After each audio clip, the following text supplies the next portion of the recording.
ওয়ালাইকুম। ওয়ালাইকুম সালাম। আপনি একটু জোরে কথা বলবেন। কি নাম আপনার? জি, আপু কি নাম? আমার নাম সুবর্ণা। বয়স কত আপু? বয়স 18। যে দর্শক শুনতে পেরেছেন, আমি সুবর্ণা আপুর সাথে কথা বলছি। চাইলে আমার মতো আপনারাও কথা বলতে পারবেন। তবে এই জন্য আপনাদের অবশ্যই ধৈর্য সহকারে পুরো কথাগুলো আগে শুনতে হবে। শোনার পর যদি মনে করেন যে আপনারা সুবর্ণা আপুর সাথে কথা বলবেন, স্ক্রিনে দেওয়া নাম্বার থাকবে, পুরো কথাগুলো শোনার পরে ওনাকে কল দিয়ে কথা বলতে পারবেন। আপু শুনতে চাই, কোথায় থাকেন? জি, কোথায় থাকেন? চট্টগ্রাম। আচ্ছা আচ্ছা। আপু কেন আসছেন এই মিডিয়া বা প্রতিবেদনের সামনে?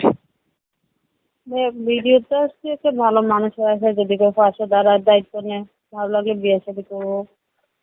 আচ্ছা। আপু শুনতে চাই আপনার মনের মানুষটা কেমন বয়সী প্রয়োজন?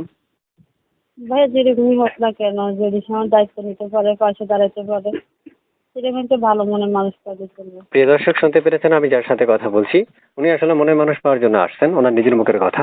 চাইলে ওনারা অবশ্যই ওনাকে কল দিয়ে আপনারা কথা বলতে পারবেন। জি আপু শুনতে চাই, এই নাম্বারটা কার?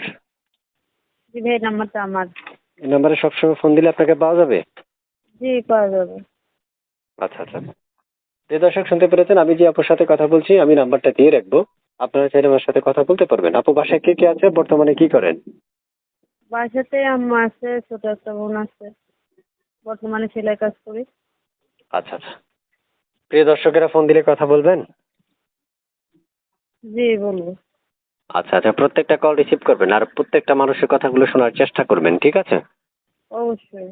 প্রিয় দর্শক আমি যার সাথে কথা বলছি, আপু কয়েকদিন যাবত আমাকে ফোন দিচ্ছে রেকর্ড উপস্থাপন করার জন্য। একজন উপস্থাপক হিসেবে উপস্থাপনা করা আমার দায়িত্ব। যাচাই বাছাই করার দায়িত্ব একান্ত আপনাদের পার্সোনাল ব্যাপার। স্ক্রিনে দেওয়া যে নাম্বারটা থাকবে সেই নাম্বারে আপনারা ফোন দিলে তার সাথে কথা বলতে পারবেন।